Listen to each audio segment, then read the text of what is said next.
Welcome to the Shipping Podcast, where you meet interesting maritime professionals sharing their passion for the shipping industry and their everyday job. I am your host.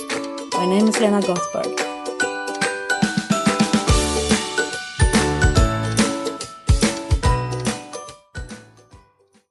Today's guest in the Shipping Podcast is Thina Margrethe Saltvedt. She's Nordea Markets senior macro oil analyst and global commodities strategist. She holds a PhD in economics and MSc in international business from the University of Manchester, Institute of Science and Technology. Additionally, she has attained a management degree from the Norwegian School of Management and studied tax law at the University of Oslo. Prior to Nordea, Thina worked for Norges Bank. Thina practices dance 4 times a week. Her dream was to become a professional dancer, a dream she had to give up. But she has gained a lot from the attitude she has towards dance. It's about pushing the limits and never give up. This time I met with Thina at the Nordshipping in Oslo on June the 1st, 2015. And she was kind enough to just make an interview in between meetings and presentations. We found a beautiful coffee shop where we could both reboot and recharge with coffee. But the room we sat in had high ceilings, so there is some background noise, for which I already now apologize. So now, listen to this professional and knowledgeable woman, Thina Margrethe Saltvedt.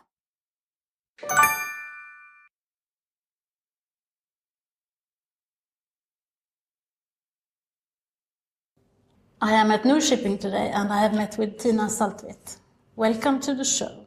Thank you very much. Who are you? I am the macro oil analyst at Nordea Bank. So I try to follow the oil market and I try to predict where the oil prices is going. And that's a very difficult task, especially if you think about the last year where oil prices dropped as much as 60%. How did you end up in that position? How did you start out?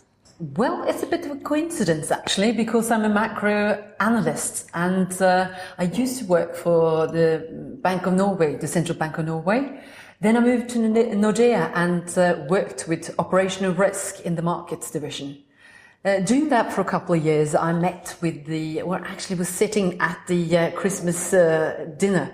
I was sitting next to the chief economist and he asked me, you used to work for Norges Bank or the Central Bank of Norway. Why don't you want to do something more about that? Do you like analysis? And I said, yes, I wouldn't mind that at all. And after a couple of weeks, the former oil analyst quit her job. And he asked me to take that role. And so I did. And I've been doing this for 9 years now. Oh, my God. But how did you end up with the interest of macroeconomics then? That was also a coincidence because I was actually wanted to be a ballet dancer, which is completely different. I did ballet for many years, but then, at this ballet school I want to apply for, they have... you could apply every 3rd year, and that wasn't the year I finished high school, so I had to wait for a year. And then my brother told me, you don't want to do economics just for a year while you're waiting. And so I did. I did economics and really enjoyed it. So I thought, it's very uncertain to actually go to be a ballet dancer. I thought, well, maybe university is the right thing for me, and it was. Are there many female oil analysts around the world? Oh, that's a very good question. I've hardly met any. No, it's not very many, but it's a few. At the moment, I'm the only one in Norway. We used to be 2. And I know there is at least one in the UK. So then we're 2 or 3. Oh, okay. So you work in a male-dominated world as well, then? Absolutely. First of all, I work in the finance business, which is very male-dominated, and then the clients are male-dominated as well, because I work towards the oil industry, the shipping industry, and also the financial sector. So yes, it's not very many females around. Why is it important for the shipping industry how the oil price is moving up and down? And could you talk a little bit about shipping meeting oil market for people who doesn't know anything about it? Yeah, sure, because oil, it has actually two implications for the shipping industry, because parts of the shipping industry, actually the crude carriers, for example, they are affected by the oil market according to who's actually using oil, who's producing oil and who's actually consuming oil. And of course the oil price have an effect of the oil consumers. So the countries is importing oil. For them, when oil prices is falling, then of course you could stimulate to increased demand or increased consumption. For example, you can see in the US now that when oil prices fall, then the petrol or the gasoline prices fall, but then they consume more. So then the demand for oil will increase. On the other side, the shipping industry is also, or most of the shipping industry or the shipping fleet, they're using oil as a fuel. So when oil prices move up, the fuel prices move up, and of course it makes it more costly to transport goods and goods around the world. So it has two implications. I listened to you today giving a speech at the Nordshipping at the DNVGL forum. Very interesting, as always. You were talking about the oil price. And you see a change now from being a cartel into a sort of a market price instead of... Could you develop that a little bit? Yes, there's big changes going on in the oil market now. One thing is that oil prices have moved, or actually fallen by 60%, but there's a reason why it's fallen by 60%. And of course it's come up a bit since the bottom in January. But we see major changes, and one of the reasons why the oil prices fell as much was because you have a cartel, producing cartel, the OPEC cartel, which has dominated the oil market for a very long time. It's still a cartel, it hasn't changed that. But the thing is that the cartel, which is producing approximately 30% of the oil in the world, every time the oil prices fell before November last year, they cut production to support prices at a high level. But suddenly, after many years, they unexpectedly changed the strategy from being a cartel to go for more market share. Basically, what they're doing now is that they're pumping a lot of cheap oil into the market to push or to squeeze the more expensive producers of oil. Because what they notice after 10 years with rising oil prices, with OPEC cartel cutting production to support prices at about $100 a barrel, they noticed that they got more competition, because that's triggered the shale oil revolution in the US. It's also triggered Russia, for example, to produce more oil. So now they're producing at the highest level since the breakup of the Soviet Union. So they got a lot of more competition. And to get rid of this competition, what are they doing? Well, basically they're producing a lot of cheap oil, pumping it into the market, and there we go, lower oil prices. Okay, so how long will this continue then? Well, they have actually done this before. The OPEC cartel started in the mid-60s, and end of the 80s they did exactly the same, and then it lasted for 10 to 15 years. So there's no point actually stopping this process now, because now they're only half the way, because it takes a time before you're actually investing to the production is out in the market. It takes approximately 2 to 3 years. So stopping now, I would say you will soon get the producers back into the market. So I think they will last for some years. Yeah, I think it's interesting, and everything becomes so global once you start talking to someone who knows something about that, and as you are, of course. And the shipping industry is also sort of a tool for the transport of these different kind of energy sources. And you were talking about that transport had 65% of the total consumption of... No, what was that slide? Yes, transportation accounts for 55% of all the oil consumption in the world. And one thing is that 10 years with increasing oil prices from 2003 and almost up to 2013, that had actually contributed or triggered a lot of new oil producers or new oil production coming into the market. But it also changed the view as a consumer. The shipping industry, for example, accounts for 20% of the transportation sector. So of course, when oil prices continue to rise, the transportation sector is looking for cheaper alternatives. And after 10 years, you can be soon, or we're now getting the result of a lot of investments has been done outside the oil business, because the transport sector will look for alternatives. They don't want to use fuel any longer, or expensive oil. They're looking for other alternatives, and that's why we're seeing that you have natural gas carriers coming in, or not carriers, but using natural gas as a fuel.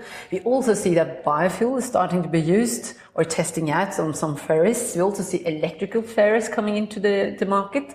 So it's a lot of things going on, and this can change the oil picture completely when the transportation sector is changing basically the consumption. Who's going to change it, you think? I have Tesla in mind, because Tesla is such an interesting project. And as I understand it, that the new car, there has not been any car builders around the Tesla project, and that is probably why they are sort of succeeding.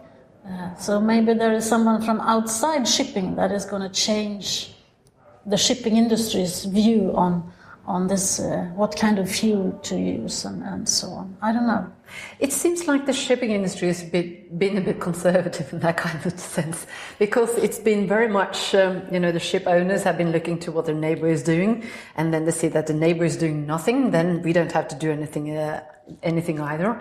And then if you ask them, well, shouldn't you do something when the oil prices are moving up? Your fuel will be more expensive. But then the argument has been that as long as it's affect everybody, because nobody's actually doing anything to change it, then it will affect the whole industry in the same way. And of course, you won't see the change in the competition patterns. But then, of course, you will have certain actors in there who will try to look for something else, and then you will break through. And as you mentioned, we have been to the conference by DNV GL. They've been looking into different alternatives. For example, natural gas ships. They've been doing a lot of research on that for the last, I think, 10 years. They're also looking into how they can use electricity. Battery technology. So it's a lot of interesting alternatives coming on.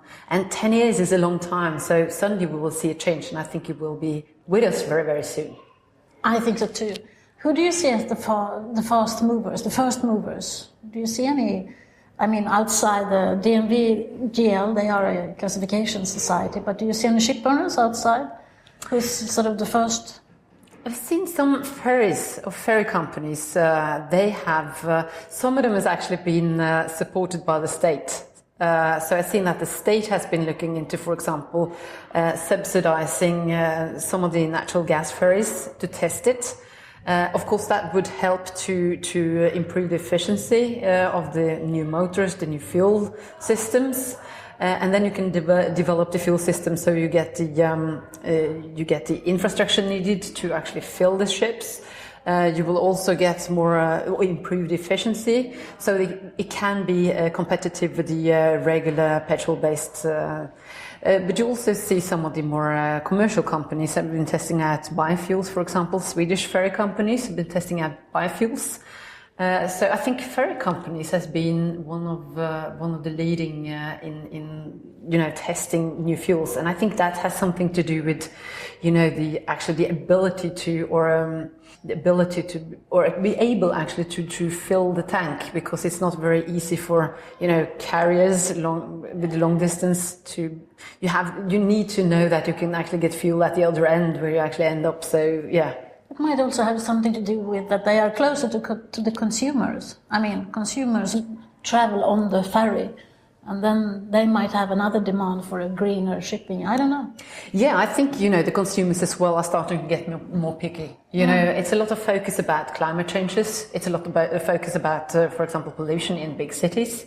Consumers are getting much more aware of the pollution coming from, oil, natural gas, coal industry.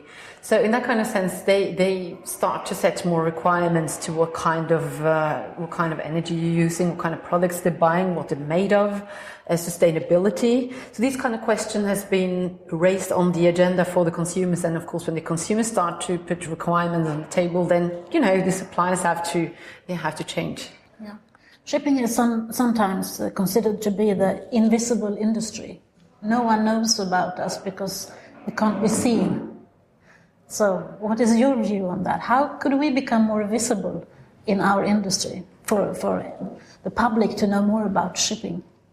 I think the shipping industry has been quite close, it's been a closed group or a closed industry. We don't know very much about it. We know we can go on a holiday, for example, on a cruise, but I think, that you transport you from A to B, but in that kind of sense, we don't know very much about, new developments coming on. So I think in that kind of sense, you're doing a lot of interesting things in the shipping sector.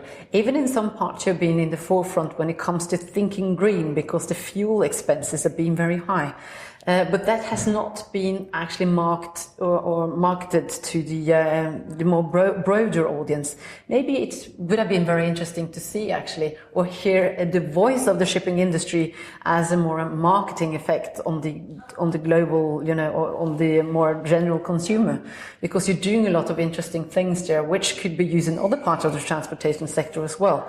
So more marketing, being more out to the audience, I think would be a good idea. Yeah, I agree with you. That's why we're doing this. And you could also be more visible in the social media. You're very good at it, but I think more in the shipping industry should follow you. Be more. That's where people are communicating. That's where people, go to find the information, and there should the shipping industry be as well. So they should follow you there. Thank you very much. Thank you. And also, it's the next generation. There is a fight for the people from the next generation, and we must be more attractive to them. Otherwise, we are lost. We are competing with every other kind of business, and if no one knows that there is a shipping industry to go to and explore, then we have got the problem, not the next generation, because they are very everyone is looking for them, I think. Yeah, I totally agree. I think it's because, as I said, that the shipping industry has been very closed, It's not easy to get any information out there. It has been, one industry, maybe not working that much together with other industries. So I think, inviting young people to come and see what are you actually doing? It's so many interesting jobs you can do in the shipping industry, both on the development side, on the operational side, in all parts of the industry. But they need to know about the options, because otherwise they don't know. Being at sea, for example, is fantastic, and all you can do. It's both for transportation, it's cruise ships, it's everything, and but we need to know about it, so need to be more visible. I agree with you. Thank you very much for taking the time. Do you have any suggestions for me? Who should I be talking to on this podcast? Who would you be interested to listen to? Maybe the old, if you want to talk to a lady, up-and-coming lady, I think, what about the head of Old Vista? I think she was, she started to work for, I can't remember her name at the moment. Birgit? Yes, Birgit Lodden. I think she could be very interesting to listen to, because she went into this industry. She didn't have a very long education that people or might think that you need. She's been making her way up, and she's still up and coming, and she's doing very well. I think she's young, she has bright ideas, and she's very lively as well. She's an interesting person to listen to. So I would recommend Birgit Lodden. Okay, yeah, she's on my target list. Oh, yes. Thank you very much, Thina, for taking the time. I really admire you. It's such a pleasure every time I listen to you, and I recommend a lot of people to do that. And they should follow you on Twitter, because you're good on that one. I will put that up so everyone will know your Twitter handle. Thank you very much. Thank you. Wasn't that enjoyable? Both to listen to such a professional, but also to learn a bit about the oil price, how the markets works, and how that relates to the shipping industry. If you're interested to hear what Thina has to say, follow her on Twitter. Her Twitter handle is Thina, Thina Saltvedt, Saltvedt. I will put that up on the show notes so you will find it. Thank you for listening to the Shipping Podcast. To check out what Thina looks like, visit the website shippingpodcast.com, or make the entire shipping industry a favor and head over to iTunes and leave us a review. You will find detailed instructions on how to do that on the website. It isn't as hard as you think. So, move on to theshippingpodcast.com. Thank you for listening. This is the Shipping Podcast.